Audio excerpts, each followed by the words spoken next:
안녕하세요. 생명과학개론 중간 대체 레포트 발표를 하게 된 화공환경과 C반 김규환입니다. 저는 표지에 나와 있듯이 노화 및 텔로미어에 대해 발표를 해보겠습니다. 저는 엘리자베스 블랙번이라는 교수님의 더 텔로미어 이펙트라는 책을 찾아서 읽어봤습니다. 목차는 첫 번째는 인간이 늙는 이유고, 두 번째는 DNA 복제 시 일어나는 텔로미어의 손실, 세 번째는 텔로머레이스와 텔로미어입니다. 첫 번째로 인간은 왜 늙는지에 대해 알아보겠습니다. 일반적인 세포들은 분열을 통해서 건강을 유지하게 됩니다. 그런데 대부분의 세포들은 헤이플릭 한계라고 하는 50번의 분열 한계를 가지고, 그렇다면 더 이상 분열을 하지 못하는 세포들은 어떻게 될까요? 바로 세포들의 기원인 줄기세포의 분열, 그리고 그 분열된 줄기세포의 분할을 통해서 다시 재생되게 됩니다. 그런데 다시 재생을 시켜주는 이런 줄기세포가 계속된 분열을 통해서 DNA 끝이 마모되고 유전 물질에 문제가 생긴다면 어떻게 될까요? 바로 세포 재생에 문제가 생기게 될 것이고, 우리는 이러한 일련의 과정들을 노화라고 합니다. 그렇다면 텔로미어가 무엇인지에 대해서 알아보겠습니다. 텔로미어는 염색체 안에 반복적인 염기 서열로 끝부분에 존재하는 걸로, 세포를 분열하는 과정에서 염색체에 중요한 역할을 하는 유전 물질을 보호하는 역할을 합니다. 텔로미어는 세포를 분열하는 과정에서 조금씩 마모됨으로써 유전 물질을 보호하는 역할을 합니다. 따라서 텔로미어가 짧아질수록 질병에 걸리고 사망할 확률이 높아지게 되고 노화가 진행되게 됩니다. DNA 복제와 텔로미어의 손실이 어떻게 일어나는지에 대해서 설명드리겠습니다. DNA 복제는 맨 처음에 헬리케이스라는 효소가 DNA 이중 나선 구조를 풀면서 시작되게 되는데, 이렇게 풀린 이중 나선 구조는 선도 가닥과 지연 가닥으로 나뉘어지게 됩니다. 왜냐하면 DNA 복제 과정은 5'에서 3' 방향으로 일어나야 되고, DNA 중합 효소라는 것이 작동하기 위해서는 앞에 3' 끼에 OH 알코올기가 붙어 있어야 됩니다.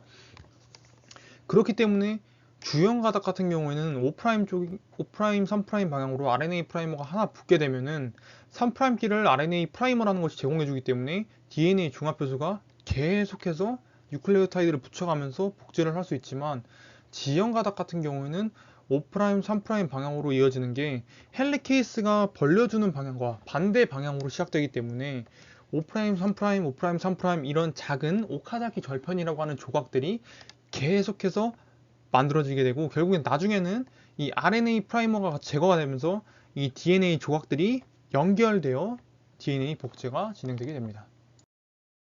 그렇다면 왜 DNA 복제 과정에서 텔로미어라고 하는 DNA의 부분적인 손실이 일어나는지에 대해 설명드리겠습니다. 이 DNA의 부분적인 손실은 바로 지연 가닥에서 일어나게 되는데요. 왜냐하면 전 페이지에서 말씀드렸다시피 DNA 복제 과정 마지막에는 RNA 프라이머가 제거가 되게 되고, DNA 중합효소가 다시 그 부분을 DNA로 메꿔주게 됩니다. 그렇게 돼서 DNA 복제가 완성이 되는 건데, 지연 가닥 맨 앞부분 O' 쪽을 보시게 되면 RNA 프라이머가 제거가 되게 됩니다.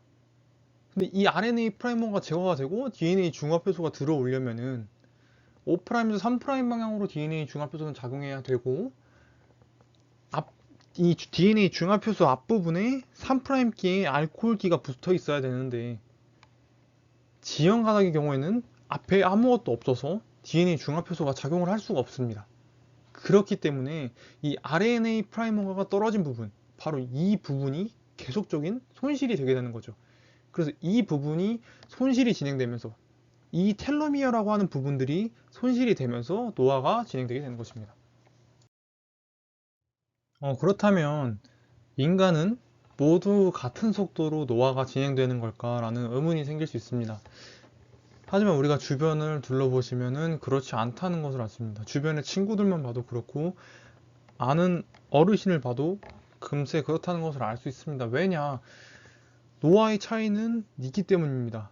어떤 것 때문이냐면 바로 텔로머레이스라고 하는 효소의 농도 차이 때문입니다. 텔로머레이스는 우리가 손실될 수밖에 없는 그 텔로미어를 다시 보충해주는 효소로서 인간 개개인, 생활 습관 그리고 행동 또는 뭐 환경에 따라서 다른 농도를 보이기 때문에 사람들은 다 각자 다른 노화의 속도를 가지고 있는 것이고, 이 텔로머레이스의 농도가 높다면 텔로미어의 손실이 적은 것이고, 그렇기 때문에 노화가 늦다라고도 할 수 있습니다. 이 텔로머레이스의 농도가 높다면 심지어 텔로미어의 길이가 더 길어질 수도 있다는 연구 결과가 있습니다.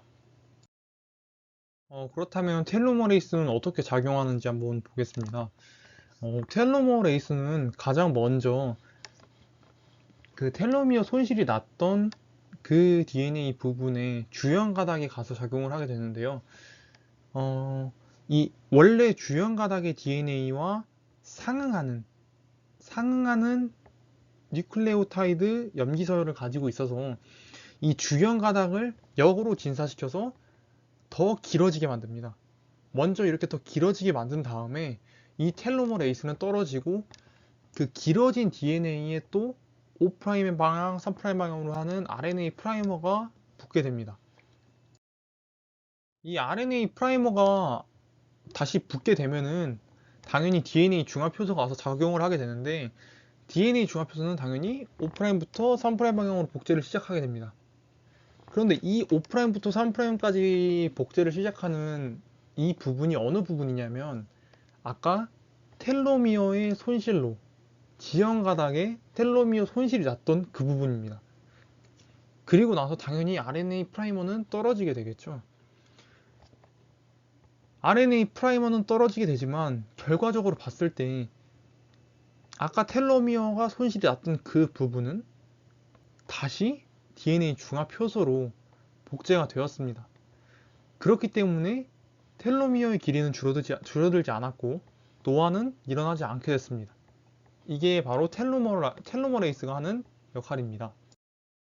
결론 및 요약을 정리해드리자면, 인간의 노화는 세포분열시 발생하는 텔로미어의 손실로 인해 진행되고, 인간은 텔로머레이스의 수치가 높다면 텔로미어의 손실을 없앨 수도 있으며 텔로미어의 길이를 늘릴 수도 있습니다. 참고 문헌은 엘리자베스 블랙번 교수의 더 텔로미어 이펙트라는 책을 먼저 읽었고요. 그 이후에 여러 가지 과학 링크들을 통해서 참고하였습니다. 여기까지 발표하도록 하겠습니다. 감사합니다.